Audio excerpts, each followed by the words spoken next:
So guys I am back with new video. So آج ہم پڑھیں گے امیر اہل سنت سے جھوٹ کے بارے میں 24 سوال جواب. یہ والا رسالہ پورے یہاں پہ بتایا گیا ہے 18 پیجز کا رسالہ ہے یہ.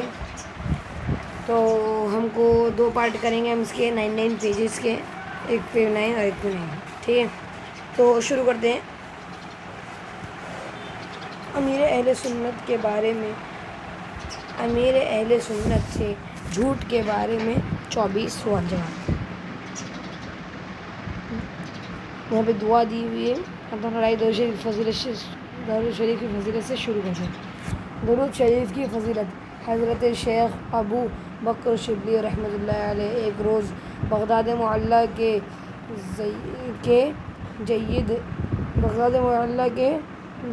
جید عالم حضرت ابو بکر بن مجاہد رحمۃ اللہ علیہ کے پاس تشریف لائے. انہوں نے فوراً کھڑے ہو کر ان کو گلے لگا لیا اور پیشانی چوم کر بڑی تعظیم کے ساتھ اپنے پاس بٹھایا. حاضرین نے عرض کی, یا سیدی, آپ اور اہل بغداد آج تک انہیں دیوانہ کہتے رہے ہیں, مگر آج ان کی اس قدر تعظیم کیوں؟ جواب دیا, میں نے یوں ہی ایسا نہیں کیا. الحمدللہ, آج رات میں نے خواب میں یہ ایمان افروز منظر دیکھا کہ حضرت ابو بکر شبلی بارگاہ رسالت میں حاضر ہوئے تو سرکار دو عالم صلی اللہ تعالیٰ علیہ وآلہ وسلم نے کھڑے ہو کر ان کو سینے سے لگا لیا اور پیشانی کو بوسہ دے کر اپنے پہلو میں بٹھا لیا. میں نے عرض کی, یا رسول اللہ صلی اللہ تعالیٰ علیہ وآلہ وسلم, شبلی پر اس قدر شفقت کی کیا وجہ؟ آپ اللہ پاک کے محبوب صلی اللہ علیہ وسلم نے غیب کی خبر دیتے ہوئے فرمایا کہ یہ ہر نماز کے بعد یہ آیت پڑھتا ہے, لقد جاءکم رسول من انفسکم عزیز علیہ ما عنتم حریص علیکم بالمؤمنین رؤوف الرحیم. ترجمہ, اور اس کے بعد مجھ پر درود ترجمہ نہیں, یہ آیت پڑھتا ہے, لقد جاءکم رسول من انفسکم عزیز علیہ ما عنتم حریص علیکم بالمؤمنین رؤوف الرحیم. اور اس کے بعد مجھ پر درود پڑھتا ہے. صلو علی الحبیب صلی اللہ علیہ محمد صلی اللہ علیہ وسلم. سوال, کسی کے اچانک انتقال پر اس کے قریبی رشتہ دار کو بلانے کے لیے کہا جاتا ہے کہ بہت بیمار ہے, آپ جلدی گھر آ جائیں, حالانکہ جس کو بیمار بتایا جا رہا ہے اس کا انتقال ہو چکا ہوتا ہے. یہ اس لیے بولا جاتا ہے کہ قریبی عزیز کو تکلیف نہ ہو. ایسا کہنا کیسا کہ جھوٹ ہے, لہٰذا اس طرح کہنے سے احتیاط کرنی چاہیے. اس کی جگہ یوں کہہ دیا جائے کہ ایمرجنسی ہے, جلدی آ جائے. اب ایمرجنسی میں سخت بیماری بھی آ گئی اور فوتگی بھی شامل ہوگی. یہ ایک محتاط جملہ ہے, مگر لوگ سمجھتے نہیں اور خواہ مخواہ گناہوں بھرے الٹے سیدھے جملے بول دیتے ہیں, حالانکہ ان کا الٹرنیٹ یعنی متبادل موجود ہوتا ہے, لیکن اس کی طرف توجہ ہی نہیں کرتے. اللہ پاک سے ڈرنا چاہیے. آج کسی اور کی موت کی خبر دے رہے ہیں, کل ہماری موت کی خبر بھی عام ہو جائے گی. مرنا تو سب نے ہے, کسی کو موت سے فرار نہیں ہے, لہٰذا ہمیشہ سچ بولنا چاہیے. سوال, آج کل ہم یہ دیکھتے ہیں کہ لوگ بات بات پر جھوٹ بول رہے ہوتے ہیں اور معاشرے میں جھوٹ کو بہت معمولی سمجھا جانے لگا ہے, بلکہ بعض لوگ جھوٹ بولنے کو اچھا سمجھتے ہیں. تو اس حوالے سے آپ کچھ رہنمائی فرما دیجیے تاکہ معاشرے میں جھوٹ کی برائی ختم ہو جائے. جواب, واقعی معاشرے میں جھوٹ بہت زیادہ عام ہے اور بات بات پر جھوٹ بولا جاتا ہے. مثلاً لوگ تجارت میں جھوٹ بولتے ہیں, ملازمت میں جھوٹ بولتے ہیں, ملازم رکھنا ہے تو جھوٹ بولتے ہیں, اگر کسی نے ملازم رہنا ہے تو وہ جھوٹ بولے گا, خریداری کرنی ہے تو جھوٹ بولیں گے, اور مذاق میں بھی جھوٹ بولیں گے. تو یوں قدم قدم پر جھوٹ بولا جا رہا ہے۔ بعض جھوٹ ایسے ہوتے ہیں جن کا خود کو پتہ چل جاتا ہے کہ میں جھوٹ بول رہا ہوں، اور بعض اوقات بالکل توجہ نہیں ہوتی اور بندہ جھوٹ بول رہا ہوتا ہے۔ جیسے کسی کی طبیعت بہت خراب ہے تو اب اگر اس سے پوچھیں گے کہ کیا حال ہے، طبیعت کیسی ہے، تو وہ بولے گا ٹھیک ہوں۔ اب اگر اس کی توجہ اپنے مرض کی طرف بھی ہے کہ میں ٹھیک نہیں ہوں، بیمار پڑا ہوں اور بخار میں تپ رہا ہوں، پھر بھی وہ ٹھیک ہوں کہہ رہا ہے تو یہ جھوٹ ہے۔ یہاں تک کہ اگر اس نے اس ذہن سے الحمدللہ کہا کہ میں ٹھیک ہوں، جیسا کہ لوگ ٹھیک ہوں کے معنی میں بھی الحمدللہ کہتے ہیں، تو اب یہ بھی جھوٹ ہے۔ جب بندہ بیمار ہوتا ہے تو لوگ پوچھتے ہیں کیا حال ہے، اب پوچھنے والے بھی رسمی پوچھ رہے ہوتے ہیں، ورنہ اگر مریض ایسوں کے سامنے اپنی بیماری کی فائل کھولے تو وہ اس کے متحمل نہیں ہوں گے اور اسے برداشت نہیں کریں گے۔ ایسے موقع پر مریض کی توجہ اللہ پاک کی نعمتوں کی طرف ہو، مثلاً میں مسلمان ہوں، اور اب وہ حال پوچھے جانے پر مسلمان ہونے کے تصور سے الحمدللہ کہے تو بچت ہو جائے گی، ورنہ ٹھیک ہوں کے معنی میں الحمدللہ کہے گا تو یہ جھوٹ قرار پائے گا۔ اسی طرح تاجر اپنے مال کی تعریف میں پتہ نہیں کیا کیا بول رہا ہوتا ہے، اور بعض اوقات تو مال بیچنے کے لیے صریح یعنی کھلے جھوٹ بول رہا ہوتا ہے، مثلاً اتنے میں تو مجھے وارا نہیں کھاتا، یعنی بچت نہیں ہوتی، اتنے میں تو مجھے پڑا نہیں ہے، اور اتنے میں تو میری خرید بھی نہیں ہے۔ پھر وہ گاہک کو خرید بھاؤ، بلکہ بعض اوقات تو خرید بھاؤ جس ریٹ میں خریدی سے کم میں بھی دے دیتا ہے، حالانکہ خرید بھاؤ کچھ اور ہے، مگر وہ اسے خرید بھاؤ بتا کر جھوٹ بول رہا ہوتا ہے۔ یوں ہی اگر کوئی دکان پر ریزگاری کھلے پیسے لینے آیا تو جھوٹ بولیں گے کہ نہیں ہے، حالانکہ ریزگاری کا ڈھیر لگا ہوتا ہے۔ اس معاملے میں تاجر یہ بھی بول سکتا ہے کہ ہمیں خود اس کی ضرورت پڑے گی، مگر چونکہ اس طرح کہنے سے اگلا بحث کرے گا کہ میرے کو دے دو، مجھے بہت ضرورت ہے، تو اس لیے جھوٹ بول کر ٹال دیتے ہیں۔ یاد رہے، جھوٹ بولنے کا عذاب برداشت نہیں ہو پائے گا، لہٰذا جھوٹ نہ بولے، اور اگر سامنے والا بحث کرے تو آپ اسے اس طرح سمجھا سکتے ہیں کہ اگر میں بول دیتا کہ ریزگاری کھلے پیسے نہیں ہے تو آپ مجھ سے نہ الجھتے، لیکن میں نے جھوٹ سے بچنے کے لیے آپ کو سچ بتا دیا کہ ریزگاری ہے، مگر میرے پاس بھی گاہک آتے ہیں اور بڑا نوٹ دیتے ہیں، تو کھلے پیسے کی مجھے بھی ضرورت ہے، اس لیے میں نے رکھے ہوئے ہیں، تو سچ بولنے پر آپ مجھ سے الجھ رہے ہیں۔ بہرحال لوگ بات بات پر جھوٹ بولتے ہیں، جیسا کہ کہیں پہنچنے میں دیر ہو گئی تو جب پوچھا جائے گا کہ کیوں دیر ہو گئی تو اس کا بھی کوئی نہ کوئی بہانہ تلاش لیں گے کہ فلاں مل گیا تھا یا پیٹ میں درد ہو گیا تھا وغیرہ، حالانکہ لیٹ ہونے کی وجہ پیٹ میں درد ہونا نہیں تھا، کیونکہ پیٹ میں درد ہوتے ہوئے قدم کس طرح چلتے ہیں، بلکہ لیٹ یوں ہوئے کہ گھر سے نکلے ہی دیر سے تھے۔ بعض اوقات لیٹ ہونے پر یہ بھی کہہ دیا جاتا ہے کہ ٹریفک میں پھنس گیا تھا اس لیے لیٹ ہوا، حالانکہ آپ جب گھر سے نکلے تھے تب ہی لیٹ ہو گئے تھے اور ٹریفک میں پھنس کر مزید لیٹ ہو گئے، تو یوں آپ ٹریفک میں پھنسنے کی وجہ سے لیٹ نہیں ہوئے، بلکہ گھر سے لیٹ نکلنے کی وجہ سے لیٹ ہوئے۔ یاد رکھیے، جس کو جلدی پہنچنا ہوتا ہے وہ گھر سے جلدی نکلتا ہے، لیکن دینی کام میں خاص طور پر بندہ لیٹ ہو ہی جاتا ہے۔ اگر کوئی اجتماع یا مدنی مذاکرے میں لیٹ پہنچتا ہے تو وہ بھی ٹریفک میں پھنسنے کا بہانہ بناتا ہے۔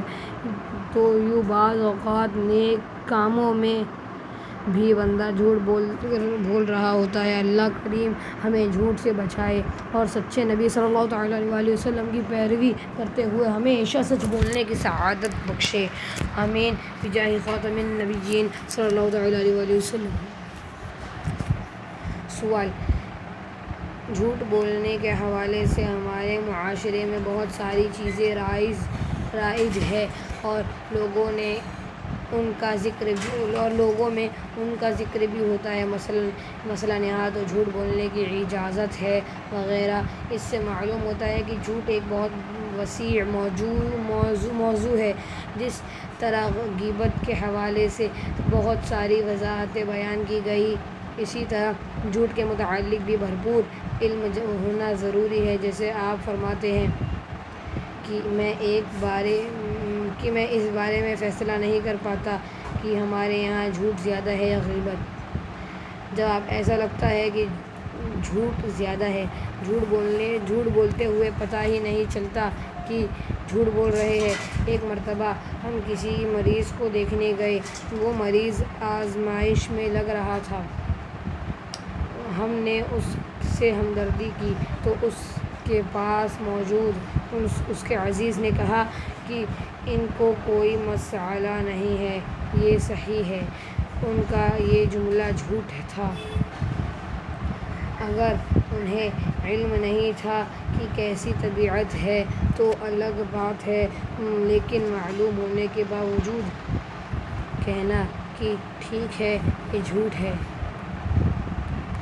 آج کل مریض کے بارے میں اس طرح بول دیا جاتا ہے کہ حالانکہ مریض شدید تکلیف میں ہوتا ہے، تو اس موقع پر طبیعت ٹھیک ہے کہنا جھوٹ ہوگا۔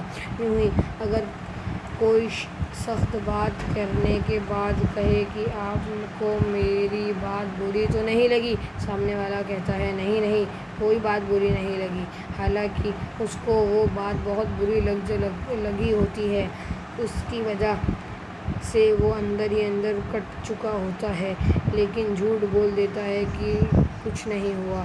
جھوٹ میں کافی باتیں آ جاتی ہیں، بس انسان کو اپنی زبان سنبھالنی چاہیے۔ سوال کرنے والے تو سوال کریں گے، مگر انہیں جواب دینے میں جھوٹ شامل نہیں ہونا چاہیے۔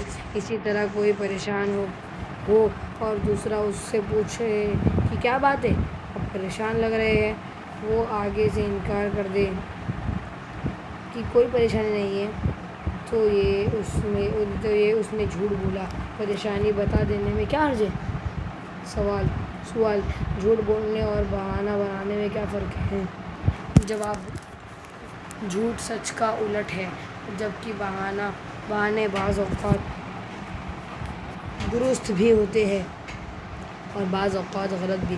امیر اہل سنت دامت برکاتہم العالیہ کے قریب بیٹھے ہوئے مفتی صاحب نے فرمایا، جو بات واقع کے خلاف ہوگی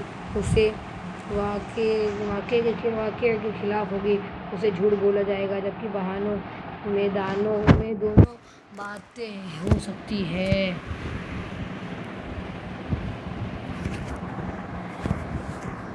سوال: جھوٹی تعریف کرنا کیسا؟ جواب: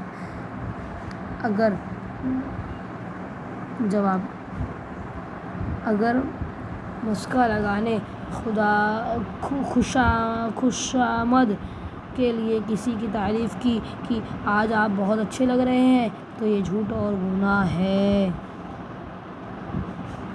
بہرحال ہمیں مسلمان سے حسن ظن رکھنا چاہیے کہ ہم اسے اچھے لگ رہے ہوں گے، جبھی وہ ایسا کہہ رہا ہوگا۔ سوال: کیا جنات بھی جھوٹ بولتے ہیں؟ جواب: سب سے پہلے جھوٹ ایک جن نے ہی بولا تھا، اور وہ جن ابلیس ہے، جسے ہم شیطان کہتے ہیں۔ شیطان دراصل جن ہے۔ بعض لوگ اسے فرشتہ کہتے ہیں، یہ درست نہیں ہے۔ ابلیس کا اصل نام عزازیل ہے۔ سوال: کیا جھوٹ بولنے سے وضو ٹوٹ جاتا ہے؟ جواب: جھوٹ بولنے سے وضو نہیں ٹوٹتا، لیکن بہتر ہے کہ دوبارہ وضو کر لیا جائے۔ سوال: کیا بچوں کو سبق آموز جھوٹی کہانیاں بنا کر سنا سکتے ہیں؟ جواب: ایسا جھوٹ جس کا سب کو پتہ ہو اور جو سنے وہ سمجھ جائے کہ یہ جھوٹ ہے، اس میں کوئی حرج نہیں۔ جیسے بلی نے بندر کو یوں کہا وغیرہ۔ ظاہر ہے سننے والے سمجھتے ہیں کہ یہ جھوٹ ہے، پھر بندر نے بلی کو کہا بھی تو سمجھا کس نے؟ لیکن یہ اس وقت درست ہے جب کوئی ضرورت ہو، ورنہ فضول بات ہے۔ کوئی شخص اکثر جھوٹ بولتا ہو تو اس کی سچی بات بھی جھوٹ لگتی ہے، کیا اس کو بدگمانی کہا جائے گا؟ جواب: کثرت سے جھوٹ بولنے والا شخص کبھی سچی بات بھی کر دیتا ہے، لیکن یہ فطری چیز ہے کہ ایسے شخص کی سچی بات پر بھی یقین نہیں آتا۔ بہرحال اس کو بدگمانی نہیں کہا جائے گا۔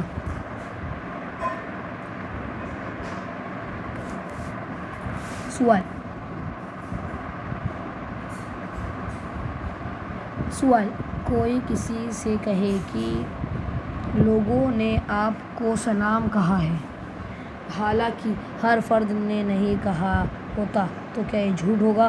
اگر سب نے اسے اپنا وکیل بنایا ہے کہ ہمارا سلام پہنچا دو تو ٹھیک ہے، ورنہ درست نہیں۔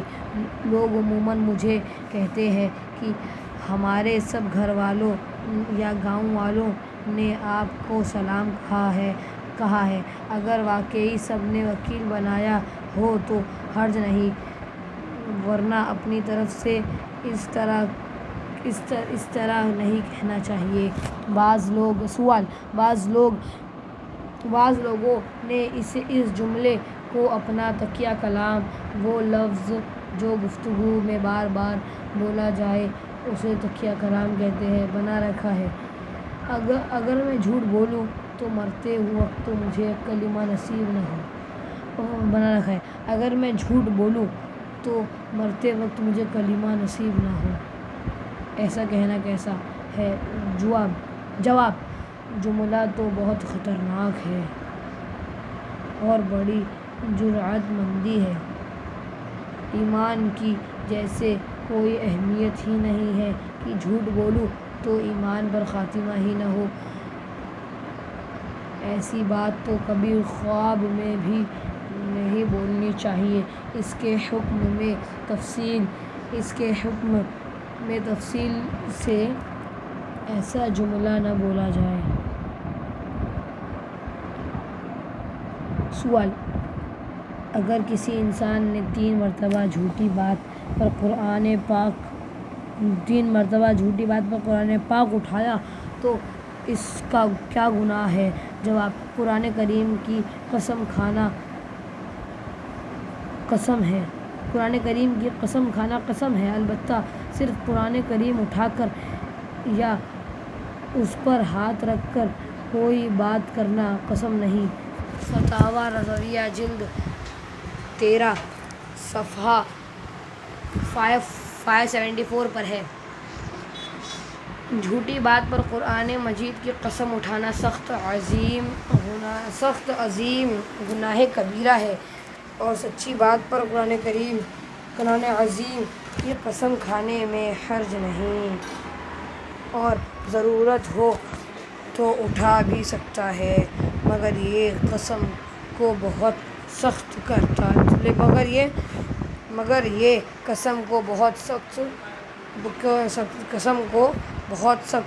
ہے۔ کسی خاص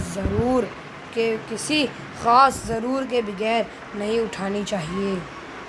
سوال: مذاق میں جھوٹ بولنا کیسا؟ جواب: مذاق میں جھوٹ بولنے میں متعلق چند روایات ملاحظہ کیجیے۔ سرکار عالی وقار صلی اللہ تعالیٰ علیہ وسلم نے ارشاد فرمایا: بندہ پورا مومن نہیں ہوتا جب تک مذاق میں بھی جھوٹ کو نہ چھوڑ دے۔ اور جھگڑا کرنا نہ چھوڑ دے اگرچہ سچا ہو۔ نبی کریم صلی اللہ تعالیٰ علیہ وآلہ وسلم نے ارشاد فرمایا، جو بات کرتا ہے اور لوگوں کو ہنسانے کے لیے جھوٹ بولتا ہے اس کے لیے ہلاکت ہے، یعنی بربادی اور تباہی ہے۔ پیارے آقا صلی اللہ تعالیٰ علیہ وآلہ وسلم نے ارشاد فرمایا، بندہ بات کرتا ہے اور محض اس لیے کرتا ہے کہ لوگوں کو ہنسائے، لیکن وہ اس کی وجہ سے جہنم میں اتنی گہرائی میں گرتا ہے جو آسمان اور زمین کے درمیان فاصلے سے بھی زیادہ ہے، اور زبان سے جتنا لغزش غلطی ہوتی ہے یہ اس لغزش سے زیادہ ہے تو قدم سے ہوتی ہے، جو قدم سے ہوتی ہے۔ تو یہ تھی میری آج کی ویڈیو، امید کرتا ہوں اچھی لگی ہوگی۔ اگر اچھی لگی ہے تو لائک سبسکرائب اینڈ شیئر کر دینا، اور انشاءاللہ بہت جلد اس کا پارٹ 2 بھی آئے گا۔ تو ملتے ہیں انشاءاللہ کل ایک نئی ویڈیو کے ساتھ، تب تک کے لیے اللہ حافظ۔